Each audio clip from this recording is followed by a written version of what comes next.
Thank you Jesus. శాబారాలధార కనందరాల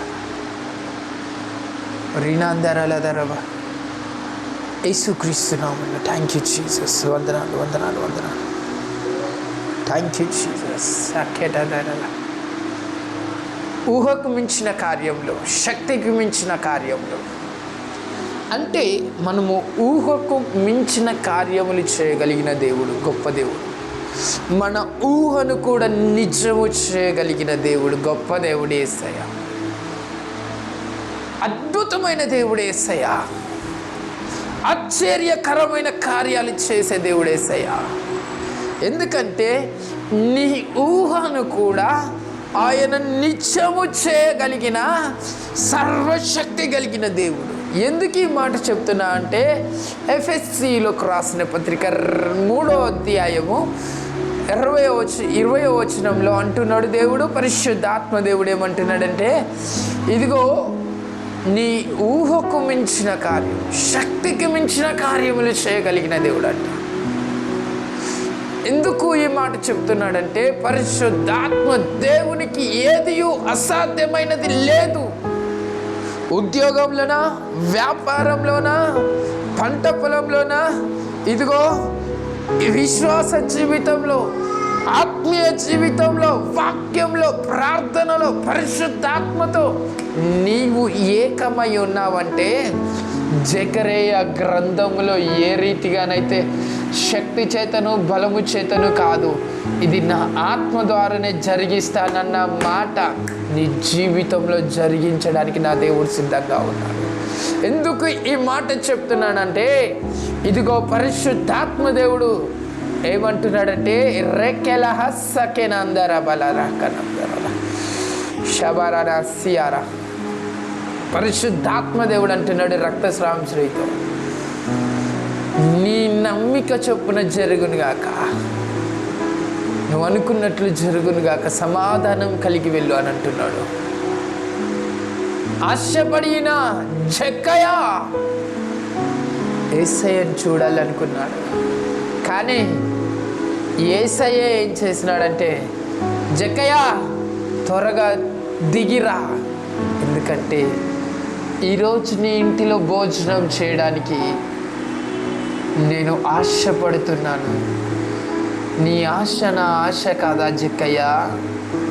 రక్తస్రావం శ్రీకి, ఆ రక్తస్రావము శ్రీకి ఆమె బలహీనతను ఆయన తీసుకొని ఆయన బలాన్ని, ఆయన శక్తిని ఆ రక్తస్రావం శ్రీకి ఇచ్చినట్లే, ఇదిగో రక్షణ లేని జక్కయ్యకు రక్షణనిచ్చినట్లే ఈరోజు దేవుడు నీకు అనుకున్న కార్యాలు జరిగించబోతున్నాడు. శక్తికి మించిన కార్యాలను జరిగించబోతున్నాడు ఈరోజు. ఎందుకంటే దేవుని దృష్టిలో నువ్వు ఆయనకు విలువైన వాడివి. మనుషులు తృణీకరించచ్చేమో, మనుషుల ఆలోచనలు తృణీకరించచ్చేమో, మనుషుల క్రియలు నిన్ను బాధ పెట్టచ్చేమో, మనుషుల మాటలు వేదన పరచొచ్చేమో, మనుషులు నిన్ను వేరుగా చూడచ్చేమో, కానీ పరిశుద్ధాత్మ దేవుడు మాత్రం నిన్ను ఒక ప్రత్యేకమైన వ్యక్తిగా చూస్తున్నాడు. పరిశుద్ధాత్మ దేవుడు నిన్ను ప్రత్యేకించి నిన్ను వాడుకోవడానికి సిద్ధంగా ఉన్నాడు. నీకు ఉద్యోగం లేదని ఆయన డిస్కరేజ్ చేయడు. నీకు ఉద్యోగం లేదని నిన్ను త్రోసివేయడు. నీవు డబ్బు సంపాదించడం లేదని త్రోసివేయడు. నీవు ఇదిగో జ్ఞానం లేదని త్రోసివేయడు. నీకు చదువు లేదని త్రోసివేయడు. నీకు అందచందాలు లేవని త్రోసివేయడు.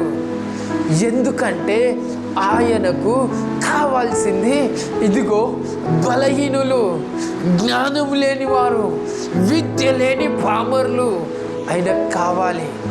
ఎందుకంటే ఆయనకు కావాల్సింది నీవే. ఆయనకు కావాల్సింది నీవే. ఎందుకు ఈ మాట చెప్తున్నాడంటే పరిశుద్ధాత్మ దేవుడు నీతో ఎందుకు ఈ మాట చెప్పమని చెప్తున్నాడంటే, ఇదిగో ఏ స్థితిలో ఉన్నావేమో, ఏ పరిస్థితులలో ఉన్నావేమో నా దేవుడు నిన్ను బలపరచబోతున్నాడు. నా దేవుడు నిన్ను ధైర్యపరచబోతున్నాడు. నా దేవుడు నిన్ను లేవనెత్తబోతున్నాడు. నా దేవుడు నిన్ను ఆశీర్వదించబోతున్నాడు. నా దేవుడు నిన్ను అభిషేకించి వాడుకోబోతున్నాడు. ఎందుకు ఈ మాట చెప్తున్నానంటే, సర్వశక్తి కలిగిన దేవుడు ఈరోజు నిన్ను వాడుకోవడానికి కారణం ఏంటిది అనంటే, ఆయన నిత్య రాజ్యానికి వారసులుగా చేయడానికి, ఆయన నిత్య రాజ్యాన్ని నీ కొరకు సిద్ధపాటు చేసి ఉన్నాడు. ఆయన మందిరాలు కట్టలే, సంఘాలు కట్టలే, ఆత్మలను కట్టడం ప్రారంభించినాడు.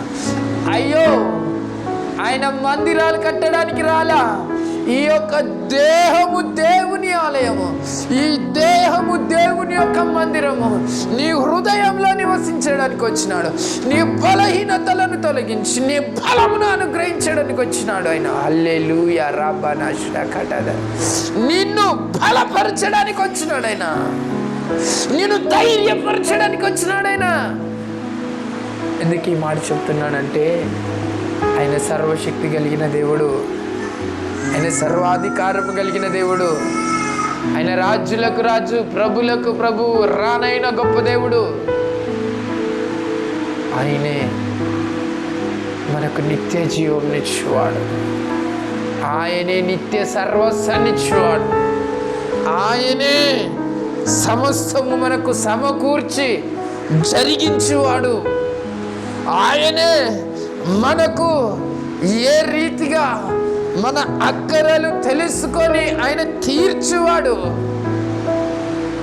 ఏ అవసరం ఉన్నా కూడా నువ్వు అడగక ముందే నీ కొరకు సిద్ధపాటు చేసిన దేవుడు.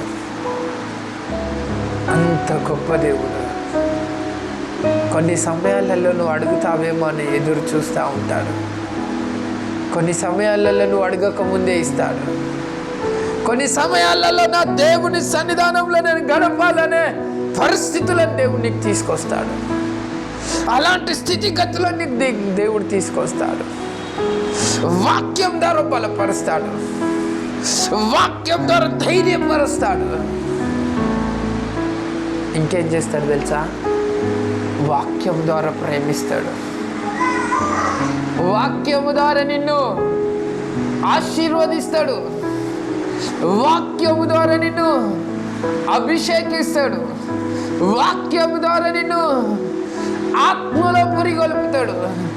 వాక్యం ద్వారా నిన్ను సంతోషపరుస్తాడు. వాక్యం ద్వారా నిన్ను ఇదిగో తన మహిమతో ఇదిగో నిన్ను ధైర్యపరుస్తూ ఉంటాడు. వాక్యం ద్వారా నిన్ను కృంగిపోయిన నిన్ను ధైర్యపరుస్తూ ఉంటాడు. వాక్యం ద్వారా నీ ప్రయాణాన్ని మారుస్తాడు. వాక్యం ద్వారా నీ చిత్తాన్ని మార్చి తన చిత్తాన్ని నెరవేర్చుకుంటాడు. వాక్యం ద్వారా నిన్ను అభిషేకించి బలపరిచి స్థిరపరిచి ఏం చేస్తాడు తెలుసా? ఈ ప్రపంచానికి నిన్ను పరిచయం చేస్తాడు. ఆ పరిచయం చేసే దేవుడు ఎవరు అనంటే వాక్యమైన దేవుడు. యోహాను సువార్త 1:14 ప్రకారంగా ఆ వాక్యమే శరీరధారి అయి కృపా సత్య సంపూర్ణునిగా మన మధ్యలోకి వచ్చిన ఆ పరిశుద్ధమైన దేవుని కుమారుడు, ఆ పరిశుద్ధాత్మ దేవుని కుమారుని రక్తము ద్వారా, ఆ పరిశుద్ధాత్మ దేవుని యొక్క ఇదిగో కుమారుని శరీరము ద్వారా నీవు నేను పరిశుద్ధులుగా మార్చి ఆ పరిశుద్ధమైన ఆయన ఆత్మను మనలో నింపుకోవడానికి, మనతో నింపుకోవడానికి, మనము ఏకమై ఉండడానికి ఆయన చేసిన కార్యము గొప్పది. Thank you Jesus. Hallelujah, hallelujah. ఈరోజు నువ్వు పడిపోయిన స్థితిలో ఉన్నావేమో, వెనుక పడిపోయిన స్థితిలో ఉన్నావేమో, చెడిపోయిన స్థితిలో ఉన్నావేమో, కానీ నా దేవుడు ఈరోజు అంటున్నాడు, నేను బలపరచబోతున్నాను కుమారుడా, నేను బలపరచబోతున్నాను కుమార్తె, నేను ఆశీర్వదించబోతున్నాను కుమారుడా, నేను ఆశీర్వదించబోతున్నాను కుమార్తె. ఎందుకంటే నీవు నేను వేరుగా లేవు కుమారుడా కుమార్తె. నిత్యము నేను నీ కొరకు ఎదురు చూస్తున్నాను. నీవు నేను ఏకమైన దేవుడు నిన్ను పిలుస్తున్నాడు, నిన్ను ఏర్పాటు చేసుకున్నాడు. ఇది సర్వశక్తి కలిగిన దేవుని వాక్కు. God bless you. Praise Lord. తండ్రి నీకు కృతజ్ఞతలు, స్తోత్రం. శక్తి చేతను బలము చేతను కాదు, ఆత్మ ద్వారా జరిగించే కార్యాలు నీ ఆత్మ మాలో ఉంచి జరిగించి కృప చూపించి సమాధానకరమైన సన్నిధి నీ తోడు, నీవే మా తోడుంచి, ఇదిగో నీ సన్నిధి మాకు తోడుంచి, నీ బలమును మాకు తోడుంచి, నీవే మాకు తోడుండి నడిపించి బలపరిచి స్థిరపరచు.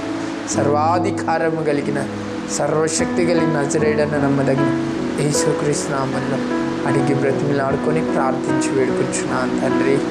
ఆమేన్, amen, amen. Thank you Jesus. God bless you. Praise lord.